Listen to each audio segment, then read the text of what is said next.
Pangulo na siralin ang lahat ng nakumpiskang shabu at shabung tinatagong shabu bilang ebidensya sa mga akusadong drug personalities. Nagbigay ang presidente ng isang linggong taning sa bagay na ito. Inulat din kagabi sa Talk to the People address ang pagbubukas ng klase sa pampublikong paaralan. Mamaya ay makakasama po natin ang ating idolo, si Education Secretary Liling Briones, para magdetaling pag-usapan ito.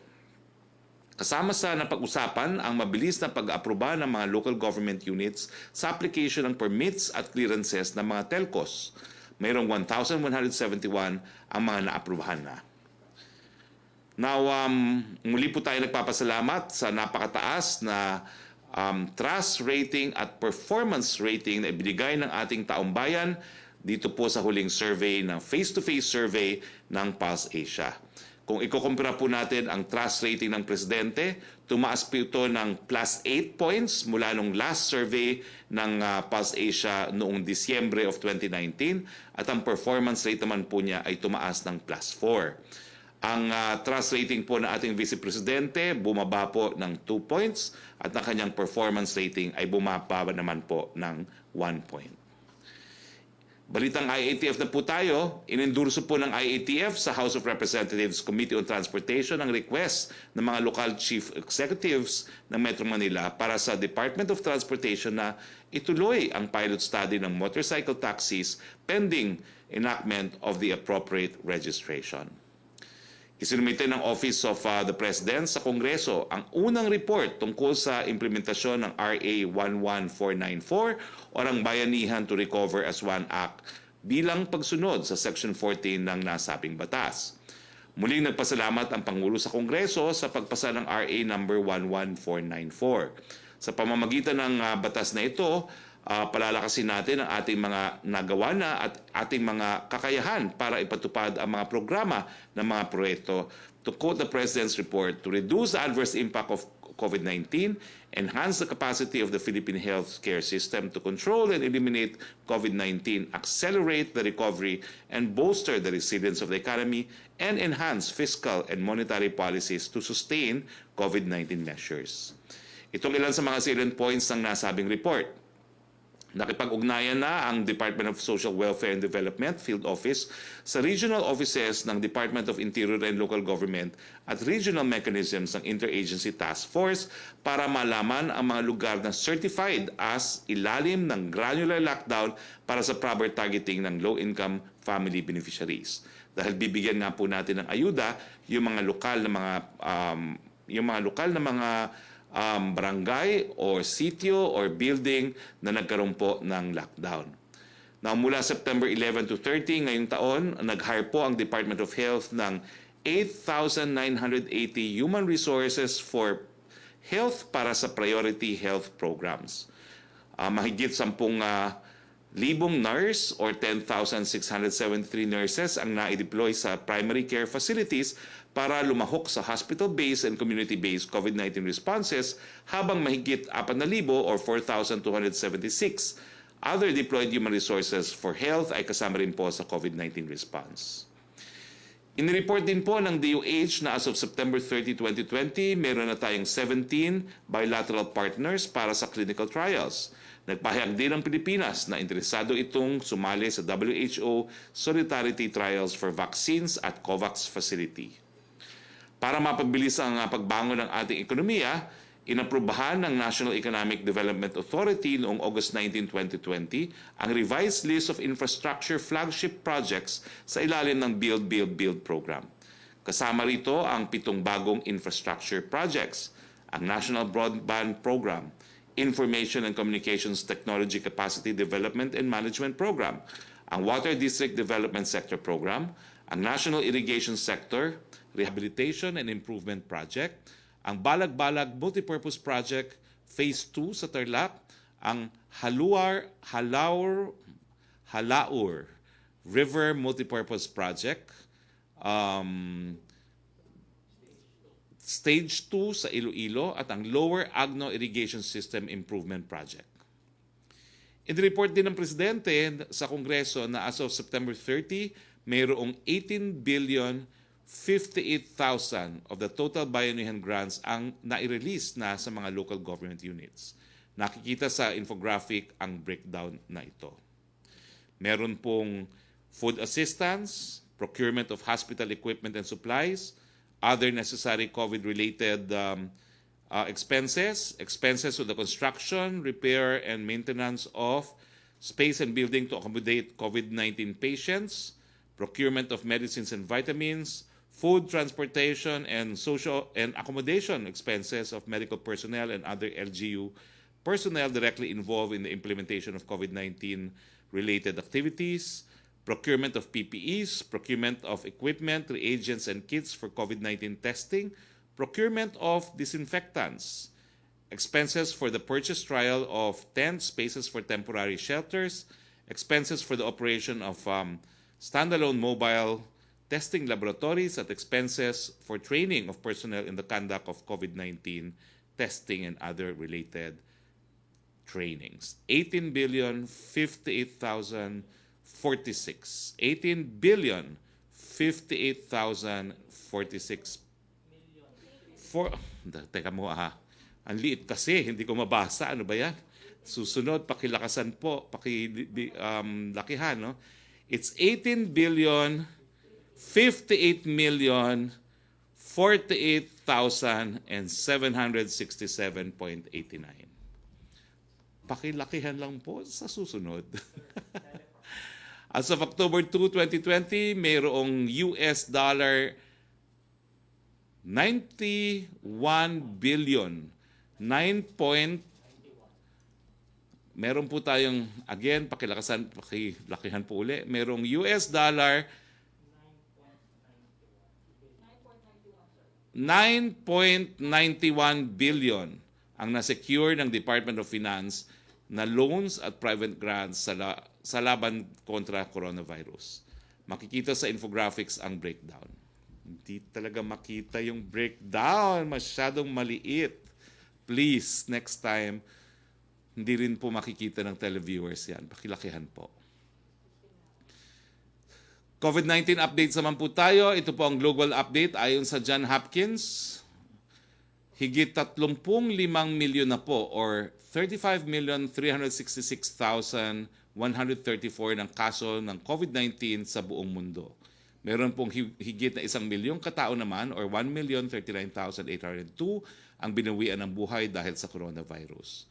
Nangunguna pa rin po ang Estados Unidos, 7,453,829 cases with 210,127 deaths. India po ay pumapangalawa, 6,623,815 cases, 102,685 po ang mga namatay.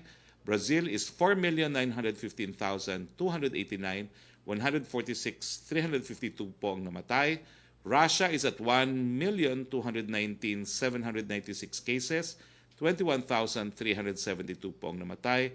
At ang sa Colombia po ay 862,158, 26,844 po ang namatay. Sa Pilipinas po, meron na po tayong na-test na halos 4 na milyon na po. The number now is 3,675,938 ang na-test na po natin using PCR sa 107 licensed RT-PCR laboratories at 33 licensed gene expert laboratories. Ang aktibong kaso po natin ng COVID sa Pilipinas ngayon ay nasa 45,799. Sa numero pong ito, ang asymptomatic ay 9.2%, ang mild ay 85.6%, ang severe ay 1.6%, ang critical ay 3.6%. Ang recoveries po natin ay 273,123, samantalang ang deaths po ay 5,840.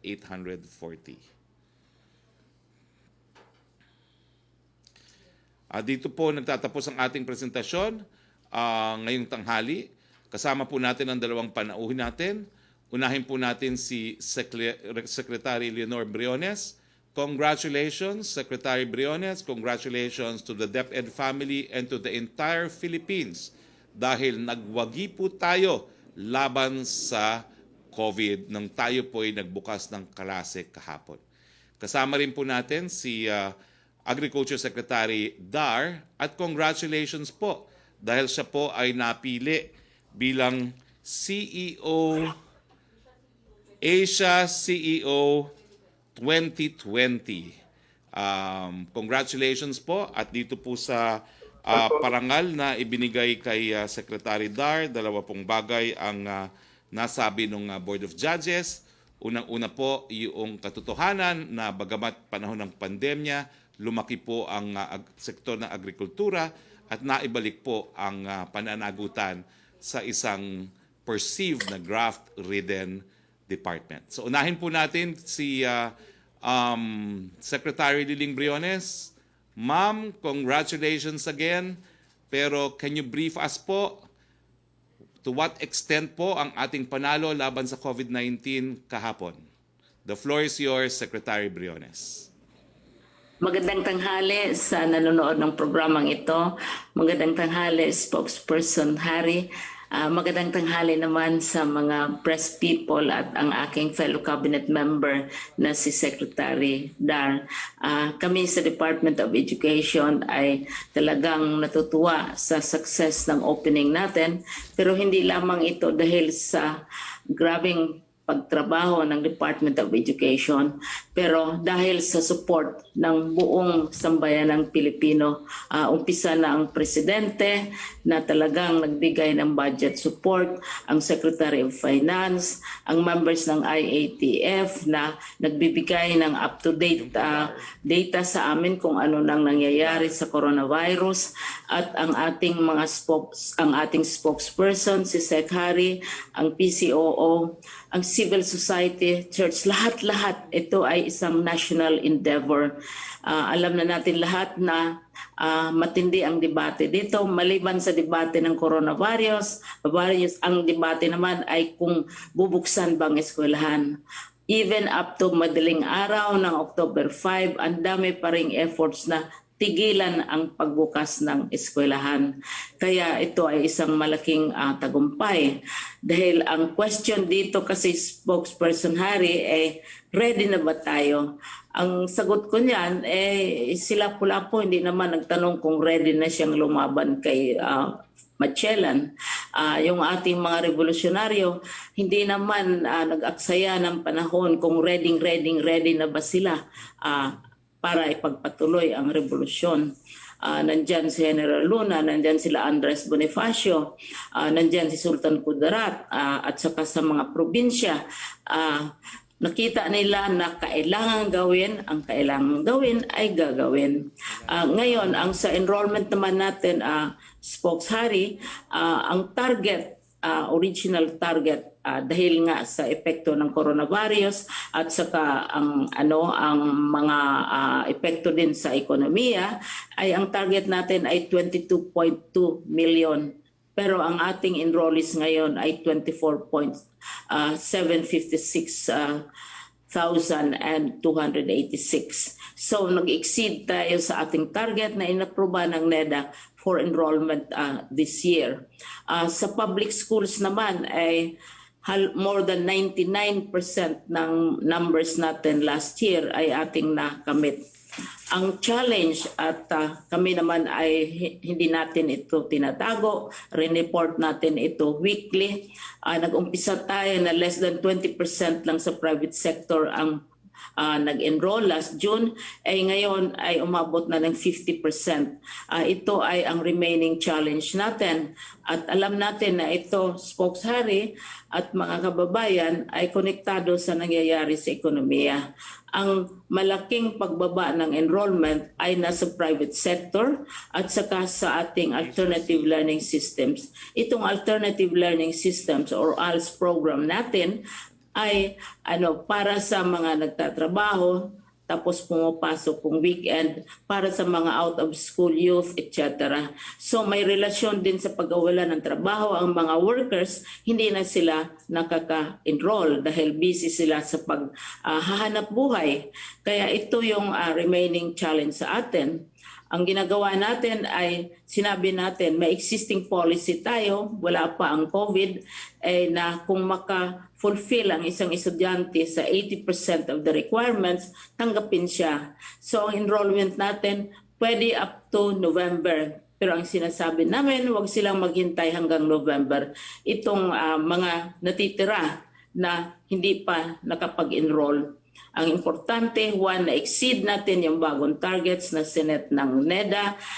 Halos 100%, 99.7% ang ating enrollees sa public sector, nakabalik na. At ang sa private sector, every day may bagong nag-e-enroll at saka sa ALS. Samantalang dahan-dahan na binubuksan ng ekonomiya. Kitang-kita natin ang relasyon ng trabaho, ng employment sa pag-aaral ng mga bata, lalo na yung pumupunta sa mga private schools. As expected, maraming mga tanong. Maalaala ko yung panahon ko sa UP, ay yung mga tao mag-enroll, mga bata mag-enroll one day before doon na natutulog sa campus para makasigurado maka-enroll. Overall, mga 16,000 queries ang natanggap namin. Pero talagang every year nakakatanggap kami. May center nga kami para lamang magtulong sa mga those na may tanong pa tungkol sa enrollment. At saka Spokeshari, dahil ang ating approach dito ay tinatawag na blended learning, iba't ibang approach kinukumbine natin, kung hindi pwede sa online dahil may online platform tayo na yung DepEd Commons, mayroon din tayong sa television, mayroon tayong sa radyo, at mayroon din tayong sa modules. Yung modules naman, halimbawa sa NCR, ay halos lahat na deliver na. Ang hindi pa nakakatanggap ng modules ay yung mga late enrollees kasi humahabol pa lamang sila. So on the whole, maraming challenges, marami ding efforts na titigilan ang pag-umpisa ng klase. Pero sa tulong ng buong bayan, sa tulong ng pamahalaan, ng civil society, individual experts, at saka mga civic organizations, napagpatuloy natin ito at tuloy na ang classes. Hindi tayo matitigil, hindi tayo mapipigil dahil sa coronavirus. Malaala ko, nag-review ako ng kunting history spokesperson, malaala ko na sa panahon ng revolusyon, series of cholera epidemics doon. Malaala natin mismo si Apolinario Mabini ay natumba siya ng cholera when he was in Hong Kong. Pero hindi naman napigilan ang ating Philippine Revolution. Kaya itong mga bagay na ito nagbibigay ng inspiration, tagumpay ito ng DepEd, hindi DepEd lamang, kundi ang buong bansa. Maraming salamat, Harry, for this opportunity. Thank you very much, Secretary Liling Briones, and congratulations for beating the destroyer, COVID-19. Kasama po natin ngayon din ang ating isa pang kasama sa kabinete, ang Asia CEO Awardee for this year, Secretary Dar. Sec, napakababa raw po ng farm gate prices ng palay. Ano pong hakbang na ang ginagawa natin para matulungan ng mga magsasaka?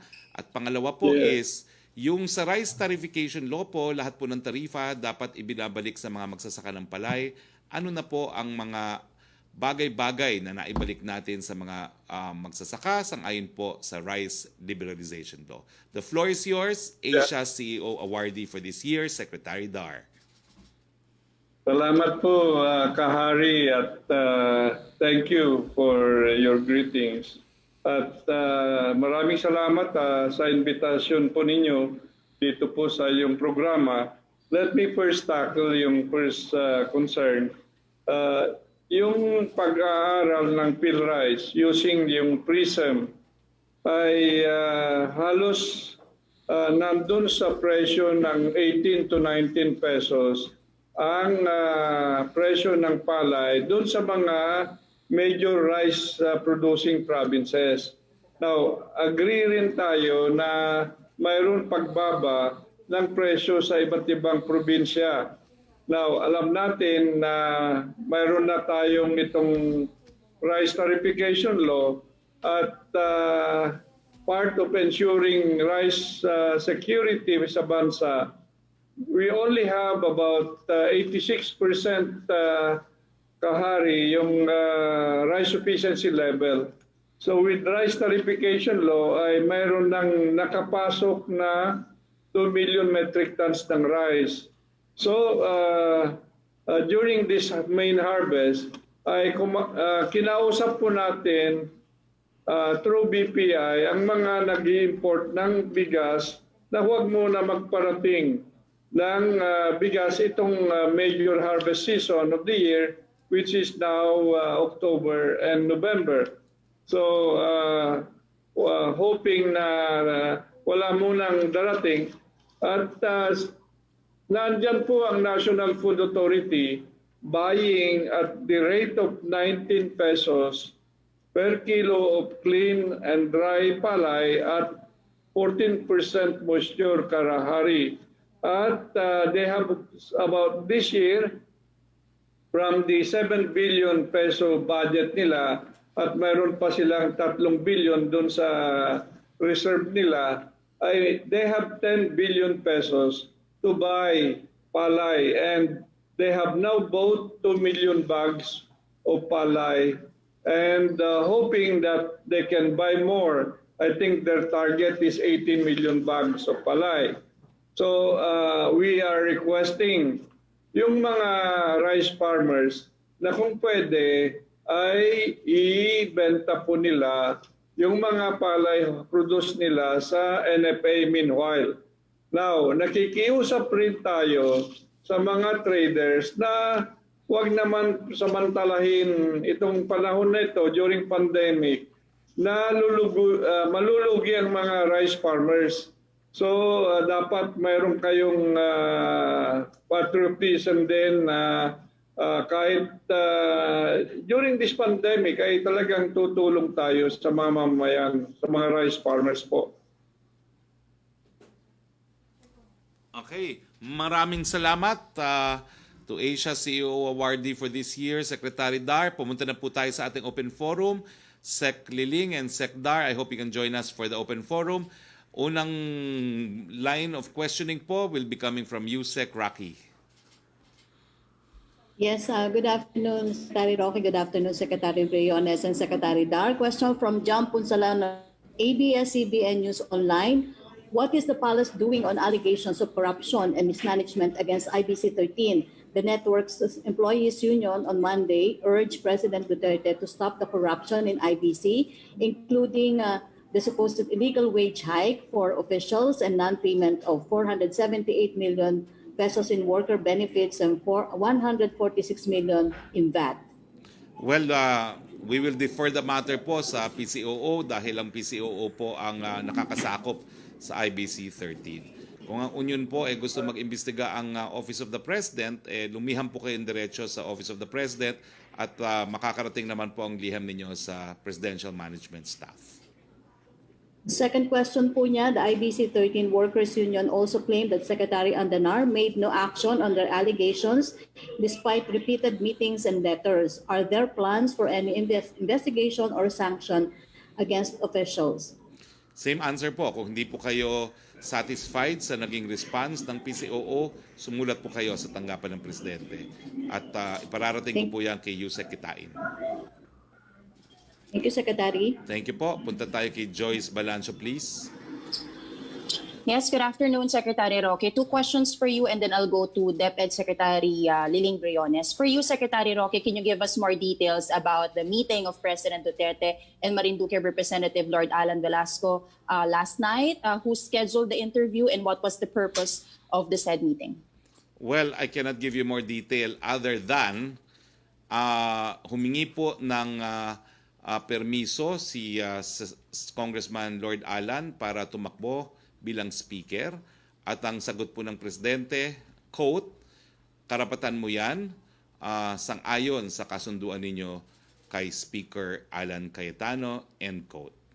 Ang alam ko po, si Congressman Alan Velasco ang humingi ng meeting at napagbigyan po siya kagabi. Ito po ay matapos sa nakipagpulong ang presidente sa ilang miyembro ng gabinete at matapos po yung kanyang ulat sa bayan. So mga nagsimula po yan mga halos alas 10 na kagabi.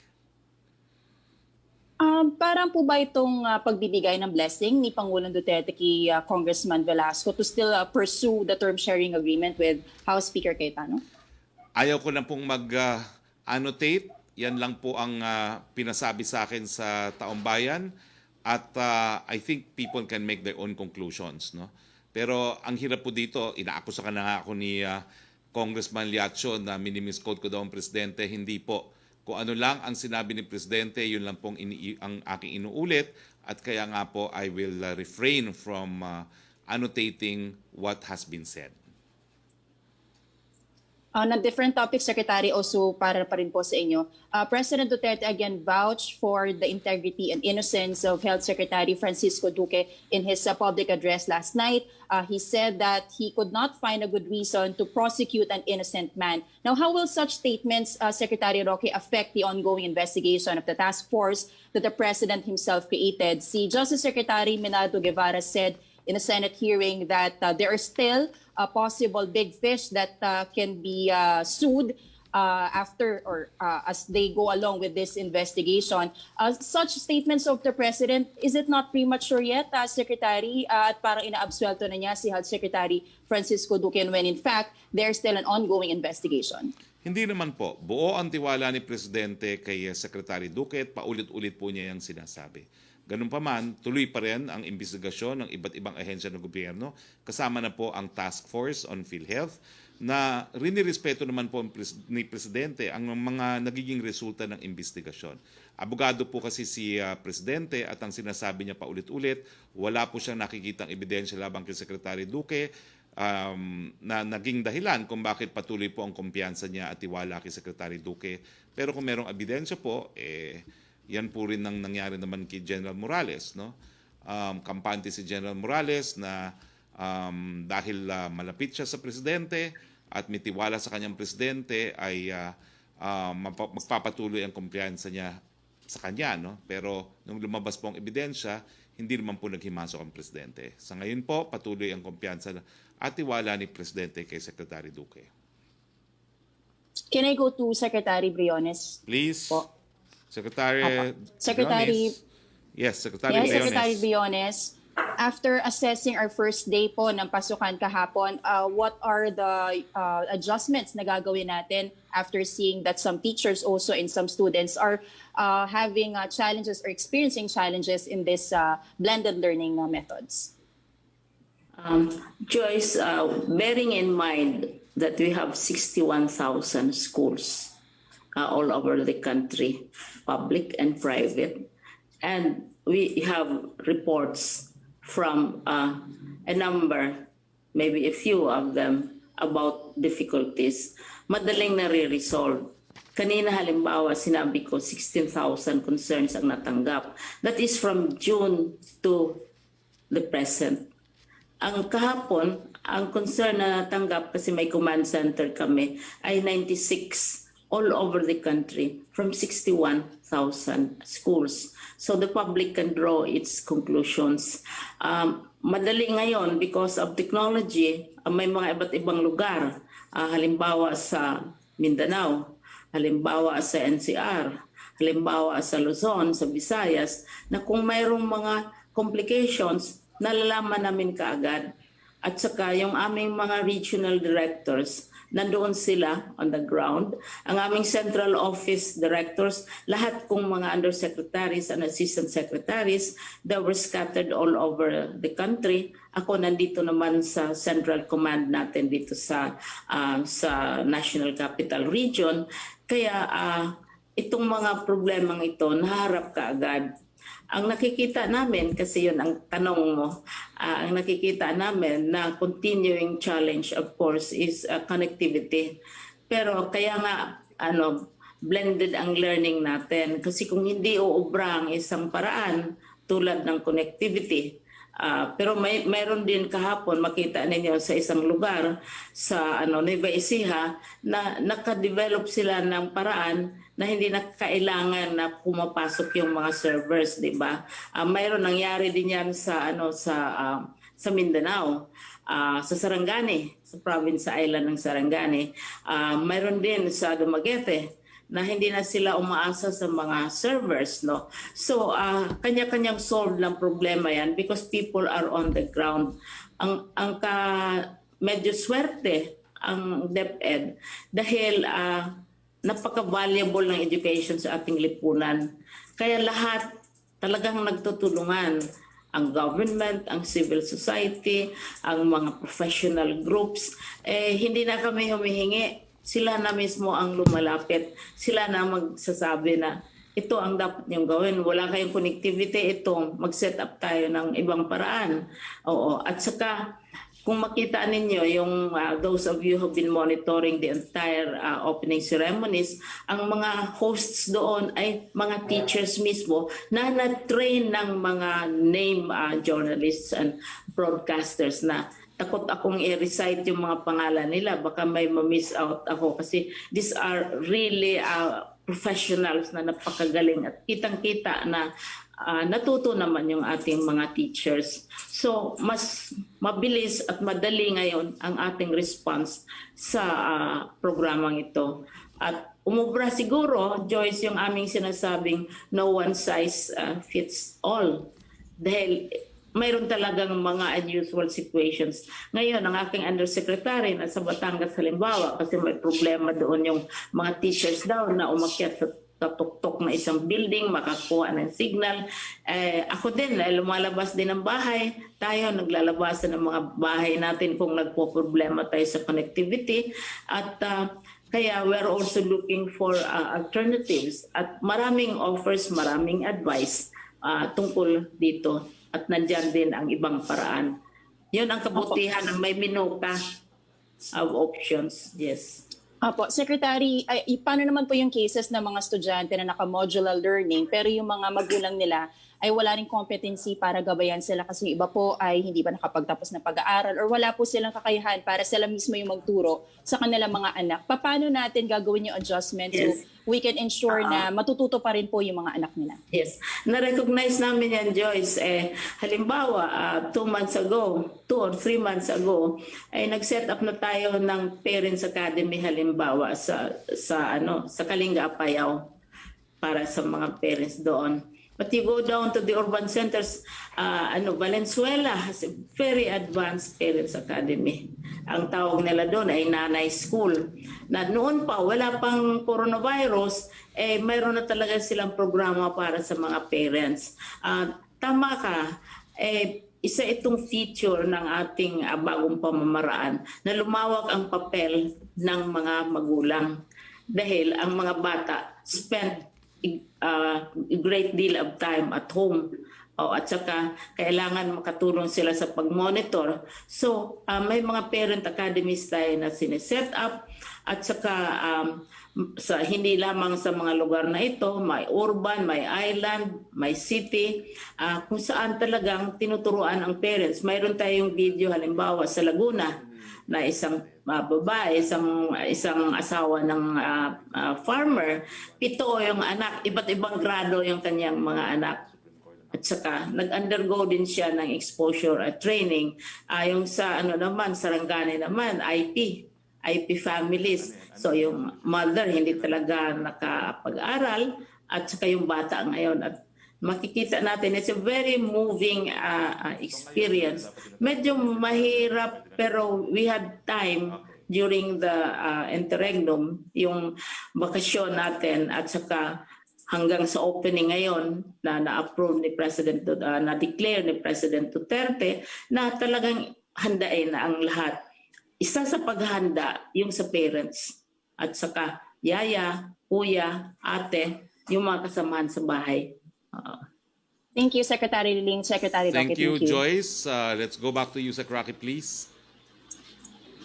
Secretary Roque, question from Ivan Mayrina of GMA 7. The Commission on Audit or COA called out the Department of Health over 2.2 billion worth of medicines that either expired, nearly expired, or overstocked. Any reaction or directive from the Palace on what the COA points out as excessive expenditure and a waste of public funds?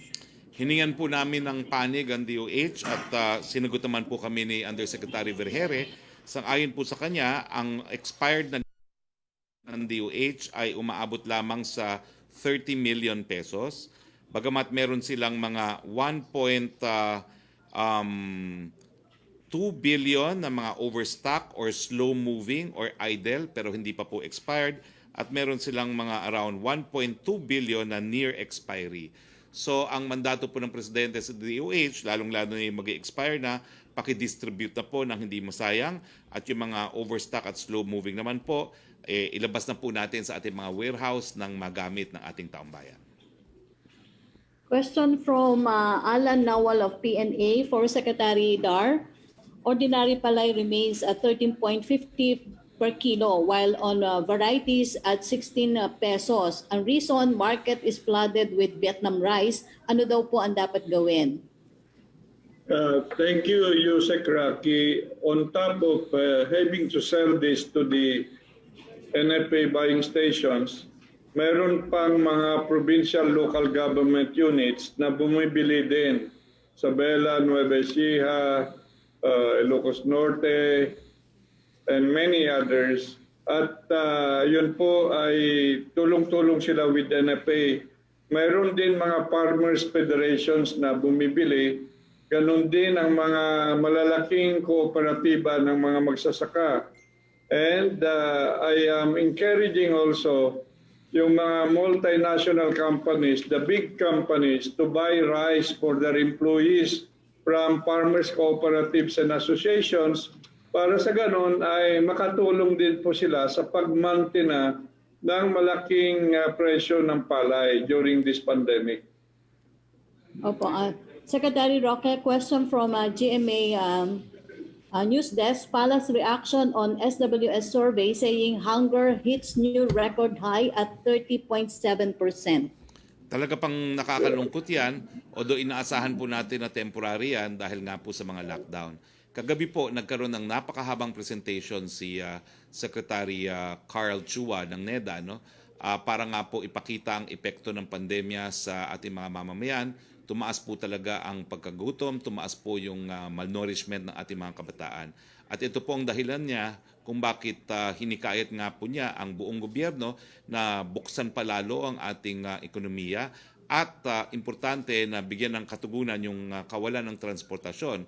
At ito pong dahilan kung bakit nagpatawag po ang Presidente ng full cabinet meeting sa susunod na Lunes po, alas 4 ng hapon, para i-discuss pa po itong mga opsyon para lalo pang buksan ng ekonomiya at bigyan ng kasagutan yung kawalan ng transportasyon.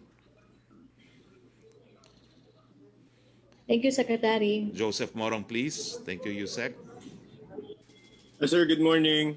Ay, good afternoon. Sir, yun po muna tayo sa beef. Sabi ni Presidente, he'll talk to DOTR Secretary Art Togade, no? And he wants it free. Sir, in terms of costing, how much will this cost the government? Tapos ito po yung beef cards for EDSA carousel lang, no? And para sa guidance ng ating mga kababayan, from this day forth, libre na talaga. As in, wala na tayong, hindi na ito magiging parang back and forth na parang ngayon, libre, biglang mamaya, bababaan lang yung cost. Ano ba talaga, sir, yung magiging kailangang asahan ng ating mga kababayan as far as that is concerned? Well, unang-unang po, linilinaw natin na yung pagsingil ng, kung di ako nagkakamali, 80 pesos para sa beef card kasi kung bibili ka, parang may 100 peso load yon tapos 180 yung cost. No? So 80 pesos yung load. Yan daw pong halagang yan ay pinagkasunduan ng mga bus operators at ng provider. Ang DOTR po sa pamamagitan po ng LTFRB ay meron lang supervisory powers pero sila po ay diretso ng kontrata. Ngayon, dahil sinabi na nga ni Presidente at sinabi ko rin po yan sa press briefing natin kahapon na dapat maging libre ang beef card, ay kung po pwede, humanap ng pondo para gobyerno na ang bumili ng beef card at maibigay ng libre, no, sa mga mananakay. Pero alam ko rin po ngayon yung supplier ng beef card ay nagsabi na mamimigay din sila ng mga, kung di ako nagkakamali, parang 127,000 na mga libreng beef card sa mga pinakamahihirap na kababayan natin. Pero antayin po muna natin kung anong hakbang na gagawin ng Department of Transportation, lalong-lalo ng LTFRB, para ipatupad po yung sabi ni Presidente na kung po pwede, humanap na tayo ng pondo para gobyerno ang bibili at ipamigay po sa mga mananakay natin. So right now, sir, we don't know yet the cost, no? Kung magkano yung kailangang i-shell out ng government. Well, 80 pesos po ngayon ang sinisingil nila for each beep card. Pero alam niyo po, nung pag-uusap ko sa mga eksperto sa industriya, alam mo yung beep card na yan, talaga namang hindi yan yung importante. Dahil ang pagkita naman ng kumpanyang namimigay ng beep card, yung pag naglo-load yung Yes, load. mananakay. No? So meron silang kita. So titignan nga po natin, baka makuha libre ng gobyerno yan. Sir, yung pong kay Secretary Duque, we always hear the President parang absolving itong si Secretary Duque na parang hindi po ba ito judgment already that it will preempt yung mga investigation? If not preempt, maybe discourage. No? Kung if you're an investigator of the government and you hear the President saying, right now, I mean, walang evidence against Secretary Duque. So does it not influence the investigations being done by the government on Secretary Duque? Well, going by precedents, no? Ang precedents po natin talaga si General Morales. Napakataas din ang tiwala ni Presidente. Wala siya nakikitang ebidensya. Pero kapag ikaw kasi abogado at hindi mo nakita ebidensya, you will go by your overall assessment. And right now, ang overall assessment ni Presidente, full trust and confidence still with Secretary Duque. Pero syempre, as a lawyer, he's also open-minded to the fact na meron siyang binuong task force, meron po talagang kapangyarihan mag-imbestiga ang Senado, at kung meron pong ebidensya, titignan ni Presidente ang ebidensya. Sir, Tingin ko to po, be blunt, by some way people of, are saying na- Joseph, if I may add, by way of precedent with the Morales incident, wala po, hindi niya ina-absolve, hindi niya dinidiscourage yung mga pag-iimbestiga dahil yan nga po nangyari kay General Morales. Okay. Sir, answer lang the criticism na parang yung sinasabi nila, parang masyadong malakas naman ito si Secretary Duque kay Presidente. Sabihin na lang natin, wala pa kasing ebidensya nakikita si Presidente. Hinahayaan natin na yung iba't ibang ahensyang nag-imbestiga na gawin ang kanilang trabaho. Okay. Sir, can I go to Secretary Dar? Yes, please, Secretary Dar. Secretary Dar, good afternoon po. Good afternoon po. Yes, sir. Can you hear me? Sa mga taga Quezon sa Calabarzon, medyo umaaray sila kasi yung bentahan yata nung fresh wheat na sinasabi ng kapatid ko, 12 to 14 pesos lamang yung sa Calabarzon. Ang gusto sana ng mga farmers doon ay gawin na parang 18 to 22 pesos. Paano po kaya pwedeng mangyari yon na taasan yung pagbili ng mga palay sa ating mga farmers? Kasi parang sobrang mura yata per kilo. Joseph, nasabi ko na at this point in time, NFA is buying in full throttle, and they are buying at 19 pesos per kilo, dry and clean, at 14 pesos moisture content. Now, ang aming datos ngayon for Calabarzon, according to the study being made by PhilRice, ay averaging 17 pesos per kilo. Wet. Fresh ito. So mataas po ito. So ganun na again, we are calling on the provincial governments to also help buy sa mga ating mga farmers. Alam niyo, let me give further data on NFA. They have 10 billion now presently being used. After the use up of this 10 billion, ay magpapamil na sila at ibebenta para ma-roll over yung 10 billion na yan. Now, also let me mention na ang NFA must have a buffer stock of good for 15 days minimum. Pero yung 7 billion nila na yan ay kulang. You need 1 billion to secure and buy for 1 day. Now, if they are tasked to or mandated to have a buffer stock good for 15 days, they need a budget of 15 billion. Okay. So wala. So yung kulang pa rin ba yung buffer stock natin, sir? The buffer stock that they are right now with the 7 billion, that's only good for 7 days. Kalahati, sir. Okay. Kalahati po. Sige, sir. Opo. Sir, thank you for your time. Regards, Secretary Briones. Thank you, Secretary Roque. Thank you very much, Joseph. Yusek Roque, please. Yes, Secretary, question from Rose Novenario of Hataw. Sa kanyang public address kagabi, sinabi ni Pangulong Duterte na lahat ng nakumpiskang shabu na itinatago bilang ebidensya ay sirain sa loob ng 1 linggo. Hindi po ba sa pagsaklaw sa kapangyarihan ng hudikatura bilang hiwalay na sangay ng gobyerno ang direktiba ng Pangulo? Hindi po. In fact, kakakonsulta ko lang po kay Court Administrator Raul Villanueva. Yan po yung pinakamagaling kong kaklase sa UP College of Law 1990. At ang sabi po niya, nagkaroon na nga po ng direktiba na kataas-taas ang hukuman na dapat i-destroy na ang mga kumpiskadong mga droga as soon as it is inventoried. So hindi na po kinakailangan itago yan para mapresenta bilang ebidensya, no? Dahil yung inventory na lang po, inventory report ang gagamiting ebidensya. So nagkakaisa po ang hudikatura at ang ating presidente sa layunin na sirain na kaagad ang pinagbabawal na droga dahil baka mabenta pa muli. Opo, ang second question niya, sakaling katigan ng Korte Suprema ang kanyang kautusan, paano makakasiguro na talagang sisirain ng ebidensyang shabu at hindi i-recycle lalo na't malapit ng eleksyon at posibleng magamit ang drug money sa kampanya ng mga kandidato sa 2022? Huwag po kayong mag-alala, ang pagsisira po ng mga drogang yan ay gagawin ng ehekutibo at ng hudikatura. Kung wala po tayong tiwala sa mga drug enforcement agencies o kapulisan, magtiwala po tayo sa personnel ng mga hudikatura.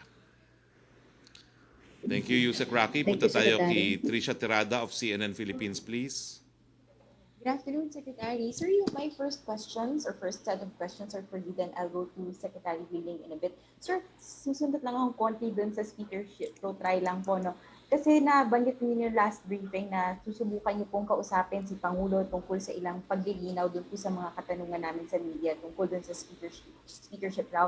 By any chance, sir, nakausap niyo po ba si Presidente at natanong po ba kung ano po mangyayari by October 14, kung inaasahan po ba niya magko-comply si Speaker Cayetano doon sa agreement at saka doon sa offer niya to resign? Malinaw po naging kasagutan na ng Presidente. Yan ay purely internal matter ng mga Kamara sa Kamara de Representante. Decision po yan ng individual na mga miyembro ng Kamara. So kahit anong gawin nila, basta may numero ay po pwede. Mm-hmm. Sir, kagabi po sa talumpati ng Pangulo, the President said that he has not killed anyone and he has not ordered the killing of anyone. But if we are going to look back about the previous pronouncements of the President, especially nung panahon po nung pangangampanya, before he, for example, he mentioned that he ordered killings of drug suspects, among others, bad guys. Why did the President sort of somehow had a backtrack of his statements? Does this have something to do, sir, with you being consistent with his statements before the United Nations that his administration values human rights? Alam niyo po kasi, ang mga politiko, may mga sasabihin yan because they know patok.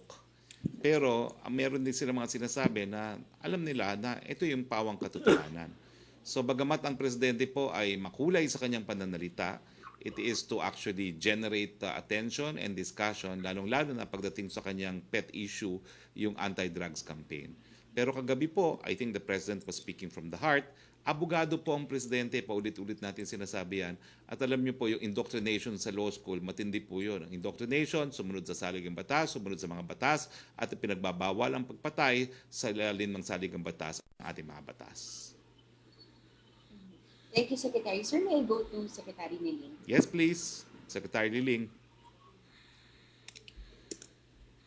Hindi ko maririnig ang sound ni Tricia. Pakilakas lang, Trisha. Hindi maririnig. Pati kami hindi namin marinig, Trisha. Pati kami hindi namin marinig, Trisha. May na. Good afternoon po. Yes, Hello po. that's very good. Ma'am, I understand last night you explained that the victory of DepEd that you're talking about is about rising above the discouragement from the groups pushing for an education freeze. But how do you wish to respond, ma'am, doon po sa mga nagsasabi that it's too early to declare victory in terms of the success of blended learning? We are not claiming success of blended learning, which is a learning modality older than I am, where various techniques are utilized. And our teachers, even those who are retirable, are familiar with blended learning. Right now, we are monitoring whatever is happening. Pero iba yung assessment. So in a month or two, before the end of the year, or even earlier, we will have a formal assessment. Pero yung monitoring is there, and we resolve the problems, the challenges as they come. We don't wait for the end of a particular period. Thank you. Thank you, Secretary Ling. Thank you, spokesman. Thank you very, very much, Secretary Ling, and thank you, Trish. Back to you, Sec. Roque, please. Secretary, question from Meg Adonis of Inquirer. For Secretary Briones, how can the DepEd ensure that the 3 million students who still haven't enrolled for the school year will go back to school despite the challenges that teachers, parents, and students experienced yesterday, such as connectivity problems and lack of modules? As we have been pointing out, the drop in enrollment of those 3 million students can be directly correlated also with the state of the economy and employment, because the drop in enrollment is in the private sector. And we believe that as the economy is gradually opened up, there will be more jobs, parents will be able to send their children. Pangalawa, we are allowing, even before coronavirus, we already have this policy for late enrollment. So they can enroll up to November kasi they can still cover 80% of the curricular requirements during that period. So pag mag-improve yung economy, mag-improve ang enrollment, mag-improve ang incomes, and also, the children will be able to go back to schools, lalo na sa private schools. Public schools, walang problema dahil we even exceeded the targets for public schools. Ang medyo bumaba is private sector learners. Po, ang second question po niya, Secretary Briones, what is the DepEd's overall assessment of school opening now that we're on day 2 of the distance learning? Well, our overall assessment, judging from what happened yesterday and all over the country, is that the opening has been a success, and we deal with the problems as they occur on a day-to-day basis. We are aware of what is happening all over the country because of our communications system.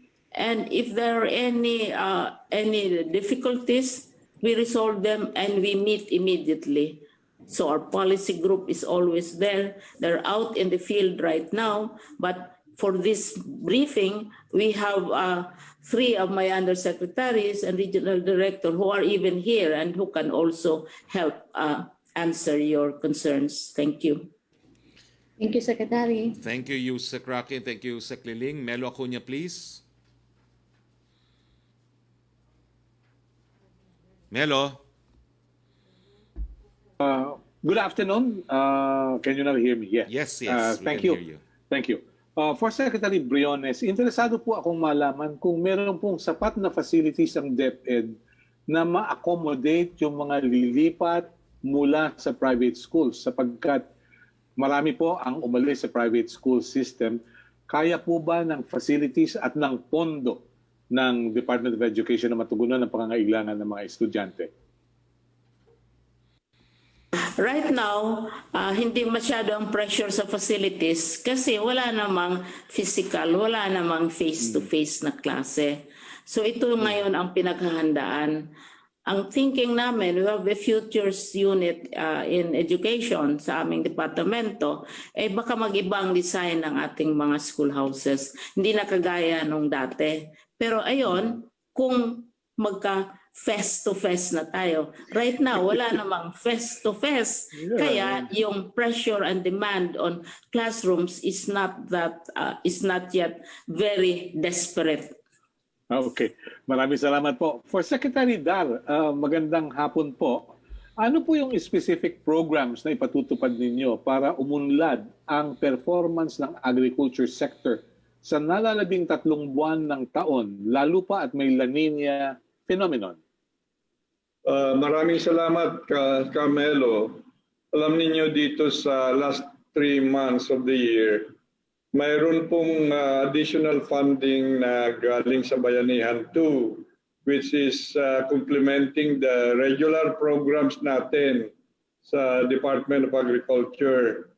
You know, there are 3 major objectives palagi sa iba't ibang mga programa at proyekto. Number 1, we have to increase the food sufficiency levels for all the commodity industries that we have, be it rice, corn, livestock, fisheries, and others. So pataasin natin yung ani at of course yung pangalawa, yung income enhancing projects kagaya po yung sa mga production market linkages, yung mga pagbibigay ng food logistics, pagse-set up ng mga kadiwa ni Ani at Kita, and many other platforms kasi we need really to continuously link the producers to the consuming public. So yun ang pangalawa, income enhancing projects, marami po yan. Pangatlo po yung social protection of our farmers and fisherfolk. So mayroon tayong ibibigay ng cash and food assistance na we have allocated 4 billion out of the Bayanihan 2 to now give cash and food assistance sa mga hindi pa nabigyan ng social amelioration ng mga kagaya ng coastal fisher folks, mga upland farmers, mga corn farmers, mga coconut farmers, and even indigenous people. So ito yung 3 major sets of projects. So again, because of global distortions, we need to produce as much food as we have. So mayroon tayong campaign na go local, buy local.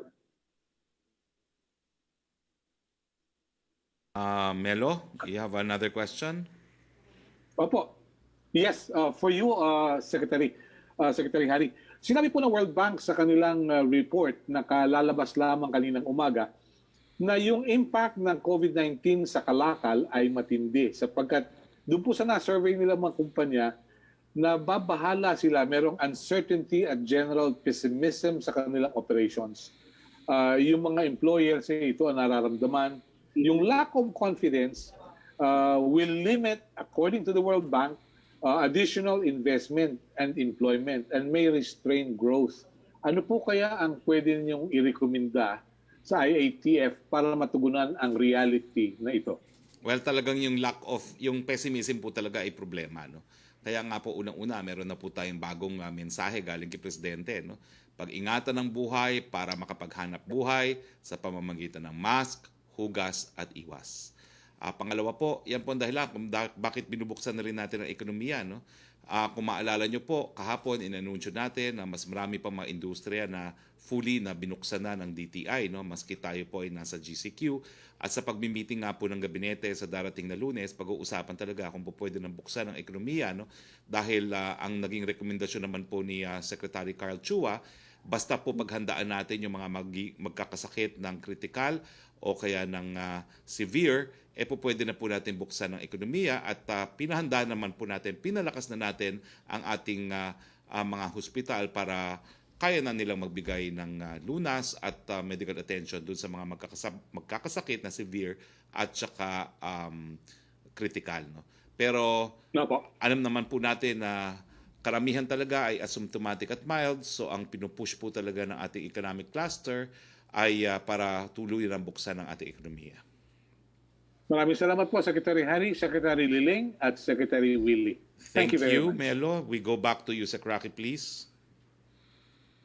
Secretary, tanong mula kay Maricel Halili ng TV5. Senator Lacson said the president is sending mixed signals about Secretary Duque. He said the president stated that he was giving the DOJ-led task force a free hand to conduct their investigation, but he is saying another thing when it involves Secretary Duque. Ano raw po ba talaga? Nasagot ko na po yan. Kumpiyansa pa po si Secretary Duque dahil wala naman po siya si Presidente kay Secretary Duque dahil wala pa siya nakikitang matibay na ebidensya. Pero gaya na nangyari sa ibang opisyalis, pag may ebidensya naman po, hinahayaan na yung proseso na umusad. From Julie Aurelio ng Inquirer, can we get more details about President Duterte's meeting with Marinduque Representative Lord Alan Velasco last night? What was the President's objective in meeting Velasco? Nasagot ko na po yan. Ang sabi niya, nung humingi ng abiso si Congressman Lord Alan na tatakbo siya sa speakership, karapatan mo yan dahil sang-ayon yan sa iyong kasunduan with Speaker Cayetano. Thank you, Secretary. Thank you, Yusek. Punta naman tayo kay Pia Renada, please. Hi, sir. Good afternoon. Good afternoon. Sir, just sir to push more on the speakership meeting. Sir, yung statement po ni Presidente, does it mean that did he also make a commitment to help Representative Velasco get the needed numbers to win as speaker? Pasensya ka na, Pia, no, kasi talagang na-allergic na ako nung inakusahan ako ng isang kongresista of misquoting the president. Hanggang dyan lang po ako. I will not interpret it for anyone. I let the public make their own conclusions. No? To seek the speakership, I will just translate it, is your right. So, karapatan po yan ni Congressman Lord Alan Velasco. Okay. Sir, moving on to, just want to talk about the NICA budget hearing, sir. Kasi during the NICA budget hearing, si NICA Chief Alex Monteagudo was questioned for spreading false information on his Facebook account. And he admitted to owning that account, and he even said that he did post those things because he found them quote-unquote informative. So, sir, is this concerning to Malacanang that the intelligence chief is falling prey to false information and even spreading it? Hindi ko po alam kung false information talaga. I have no basis for answering kasi hindi ko naman po alam kung ano nakasulat dun sa mga web pages na yan.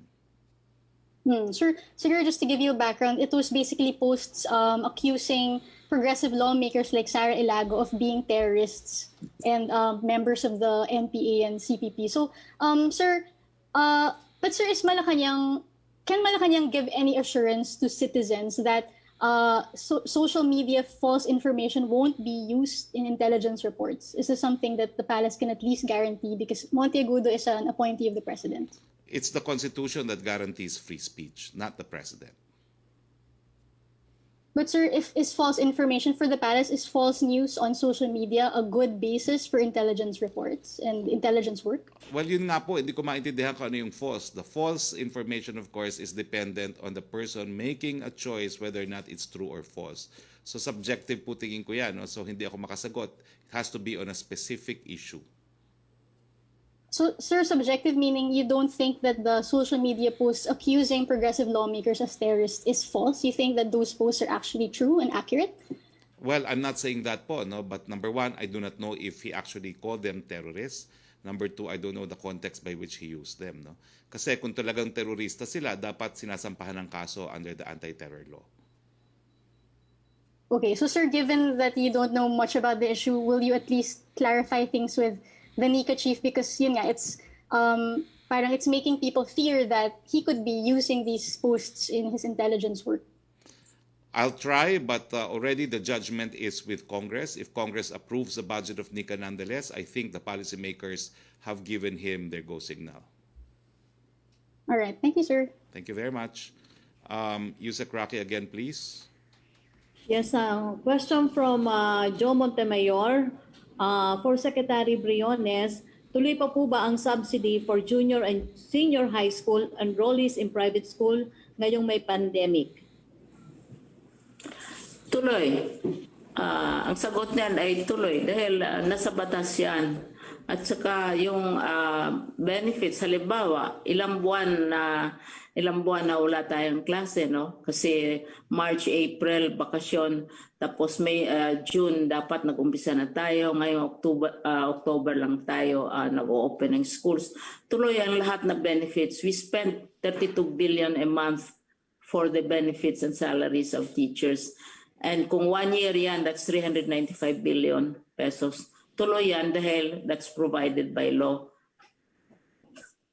Opo. Thank you, Secretary Briones. For Secretary Dar po, do you agree with the House proposal mandating DSWD to purchase the rice that they are distributing to 4Ps and other relief efforts from NFA to support local farmers that sell the products to NFA?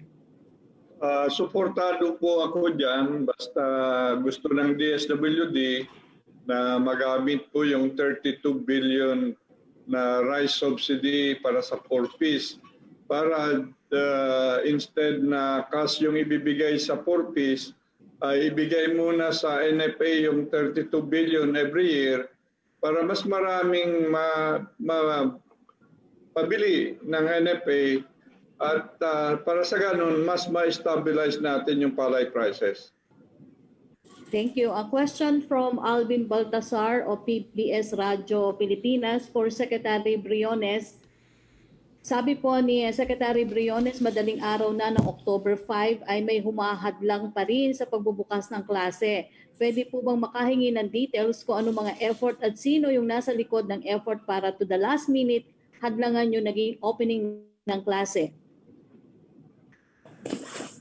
Yung mga requests na tigilan ang pagbukas ng eskwelahan, ang ginagamit ay ang argument na coronavirus. Sinasabi dahil nandyan pa si coronavirus, ay tumataas, may spike sa isang lugar, kailangan daw na huwag na magklase. Ang sagot naman namin ay hindi naman lalabas ang teachers natin. Hindi naman sinasabi ko na nga, face to face. Kaya may spike o wala, at saka binabawalan namin talaga yung mga teachers namin sa mga places na bawal, like ECQ places, to be going around. Alam naman nila yan. Lahat yan ay walang harap-harapan, hindi ginagamit ang schoolrooms. Mga bata hindi naman lumalabas except sa mga places na may opening ceremonies. Pero hanggang madaling araw, may mga balita pa, may mga sulat, may mga requests na ikansela ang opening ng school. At saka may mga protest actions din, may mga demands, etc. Pero sa aming paningin, ay hindi na makahintay ang mga bata. Mawala ng isang bata na maski 2 buwan lang na walang learning, makakalimutan na niya ang mga naturo sa kanya. Ang isang bata, next year pa tayo magbubukas, will be 1 year older. Behind na siya sa nangyayari sa buong mundo. Kasi right now, isa lang ang bansa na lang sa buong mundo na hindi pa nagbubukas ng school. Isa na lang bansa. Lahat nagbubukas na ng school dahil hindi makahintay ang mga bata. Kaya iba't ibang paraan ang ginagamit. Thank you. Ang second question po niya, Secretary Briones, half of students na dating nasa private, nagsilipatan na po sa public. May we know po, Secretary Briones, kung ano na po ang teacher-student ratio at present at ano na po ba ang ideal student-teacher ratio? Mayroon tayong standard ng teacher-student ratio. Halimbawa, sa highest grades, makaabot ka ng 45 or even 35 students per class. Kaya nga, very eager kami na i-encourage na yung mga bata sa private sector, mag-enroll din sila sa mga private sector schools. Pero pinaghandaan yan. We are going to, nandito si Yusek Jess, may explain niya, we are getting para teachers who are allowed by DBM to employ more teachers, magdagdag kami ng teachers, ayusin yung mga schools, etc. para maka-accommodate tayo sa increase ng enrollment sa public sector schools. Kasi may nagmamigrate naman talaga. 3 taon ko na yung sinasabi, yung migration from private to public. Not only of the teachers, but also of the students themselves, which is reflective of the state of the economy at present and the state of financial capacity of parents. Opo, thank you. For Secretary Darpo, question from Ted Cordero ng GMA News Online. You mentioned earlier that you called on rice importers to bring rice abroad. Does the DA have the power to ban rice importation for a certain period? Won't this violate the rice tariffication law? And how many metric tons of rice imports are we expecting to come this October harvest season against the expected to be harvested locally? How will preventing rice imports help in improving local rice prices? Ganun nga po ang ginagawa natin, Yusek Roque. Kinakausap po natin yung may gusto mag-import kasi under the rice tariffication law ay talagang it's a free trade na yan, liberalized nga ang tawag natin. So, out of patriotism, yun na lang ang ginagamit namin na dahilan na nakikiusap po sa lahat ng traders na nag-i-import. At tumutugon naman dito sa usapan na hindi muna magparating ang ating mga importers ng bigas during the harvest period. Kasi doon talaga babagsak masyado yung presyo ng palay kung talamak yung pagdating ng imports. Now today, 2 million metric tons have already arrived and maybe another 1/4, nasa additionally 200,000 to 300,000 may yet arrive. And if that is the case, by the end of this year and with the harvest that we have locally, plus the imports that we will have a very rice secure country. Meaning, ang inventaryo po natin, walang pangamba. By the end of the year, we have good for 3 months. Opo, thank you. I'm so sorry but Secretary. we have exceeded our time. Marami pa bang tanong yan? For Secretary Roque and for Secretary Briones, yung kay Eileen Taliping daw po, anong reaksyon ng DepEd sa naging pahayag ni Cagayan Governor Mamba na walang ginagawa ang mga guro at sumusweldo lang? Maraming guro ang sumama ang loob at kahit humingi daw po ng dispensa ang gobernador ay hindi naging sapat dahil nasaktan sila sa naging pahayag nito. Do you agree po ba na walang ginagawa ang mga teachers? Tanong po ni Eileen Taliping for Secretary Briones. Well, very briefly, Secretary Briones po. Hindi naman totoo na walang ginagawa ang mga teachers. Totoo na walang school for several months. Pero nag-undergo sila ng training. Yung mga master teachers gumagawa ng mga modules at yung kanang mga superintendents nagre-report at nagme-meet. Kasi wini-work out namin ang learning continuity program. Hindi sila physically nagtuturo pero marami din silang pinapagawa namin para paghanda nitong October 5 opening natin. Mag-issue kami ng statement diyan. Sang-ayon po Thank you, Secretary Briones. sang-ayon po kami kay Secretary Briones.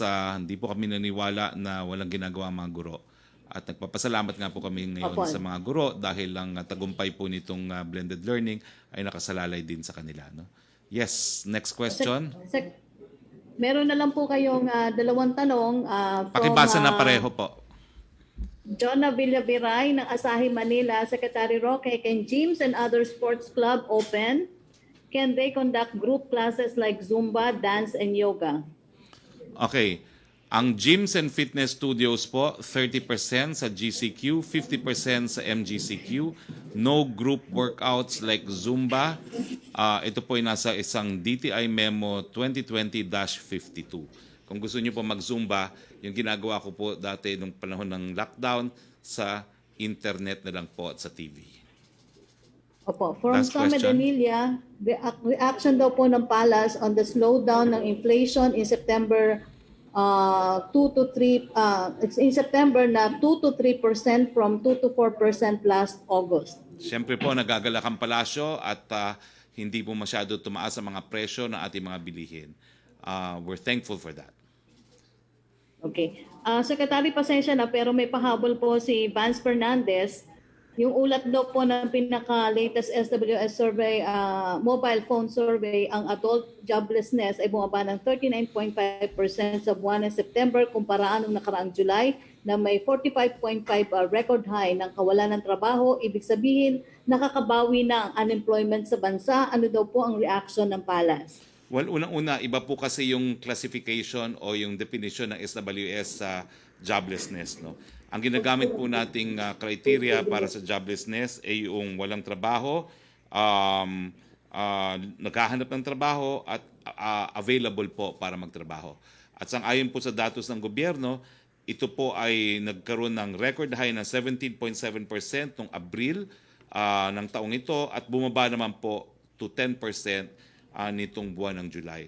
So nagagalak po kami na habang binubuksan natin ang ekonomiya, bumababa po yung mga nawawalan ng trabaho, pero determinado po ang administrasyong Duterte na buksan pa ang ekonomiya para magkaroon ng mas maraming trabaho ang lahat. May pahabol po si Joseph Morom, Secretary Roque, kung yun daw pong massage ay mabubuksan na rin. Ang alam ko po sa MGCQ areas, no, ay meron na pong massage, pero hindi ko po sigurado sa GCQ, no? I-verify ko po 'yan, ha? Okay, maraming salamat po. We're out of town, Salamat po, Secretary Roque. maraming salamat po, Yusek Roque. Pero I have one last question to Secretary Briones. Ma'am, isa po dun sa batas na naisulong natin sa 17th Congress, yung libre at masustansyang tanghalian para sa mga estudyanteng dahil napakadami po ng mga malnourished na mga kabataan. Paano po ngayon yung programang yan ngayong walang face-to-face na sinasabi natin? Kami ay humihingi ng tulong sa local government units at saka sa mga barangay officials. Tumutulong sila ng pag-deliver ng prepared food packs. Detalyado yung pinalabas naming memorandum dyan para mapagpatuloy yung... Kasi kung kami lang, spokesperson ang tanungin sa DepEd, gusto namin lahat na bata. Hindi lamang yung mga undernourished and so on. Pero lahat na bata, pareho silang kakainin at i-deliver yan sa mga bahay-bahay nila. Maraming local governments ginagawa yan. Pero gusto natin magiging nationwide. Maraming salamat po. So, napapatupad po ang batas, no, maski walang face-to-face. Now, kay Secretary Dar naman po, meron pong suggestion dito na pinadala sa akin ng mga asosasyon ng government unions. Bakit hindi raw po natin ibigay yung mga bigas na binibili ng NFA bilang kabahagi ng sweldo ng mga kawani ng gobyerno? Well, ang mandato po, Sec. Roque, ng NFA is to buffer stock for good for 15 days. Now, beyond that, any decision to give rise to the teachers, that has to be made by our president or other authorities. GCQ, no? Sa GCQ. Hindi totoo yan kasi sa Baguio, wala. Yes. Okay, well anyway, dun po sa massage, ika-clarify po natin yan, ha? Ika-clarify po natin yung massage. Anyway, maraming salamat, Secretary Dar. At dahil wala na pong katanungan, maraming salamat, Secretary Liling Briones. Maraming salamat, Secretary Dar. Hindi ko lang po sila ka-eskwela sa UP. Sila po ay co-professors ko sa UP. Hindi ko po alam kung mas natutuwa mga estudyante natin na hindi na tayo nagtuturo sa UP. Maraming salamat po sa mga kasama natin sa... Hari, mabuhay sa clinic. Yes. Nagpapasalamat po kami sa mga miyembro ng Malacanang Press Corps at siyempre po sa inyong lahat, sa inyong panunood ng ating press briefing. Sa ngalan po ng ating Presidente Rodrigo Roa Duterte, ito po ang inyong spokes Harry Roque, nagsasabing yung pakiusap po ni Presidente na gawing libre ang beep cards patunay na nakikinig sa taong bayan ng Administrasyong Duterte at meron pong puso ang administrasyon ni Presidente Duterte. Magandang hapon po sa inyong lahat. Matinding kalaban ng COVID. Ayokong makahawa. At mahawa. Pero kailangan ko na magtrabaho. Kaya di ako magiging pabaya. Di matigas ang aking ulo. Iingatan ko ang aking sarili. Para maingatan ang pamilya ko. Ito ang ambag ko. Ako. Ikaw. Lahat tayo. Sama-sama nating Mayaangat ang bayan. Basta't sama-sama tayo. sa pag-ingat buhay. Para sa ating hanap buhay. Mas hugas iwas.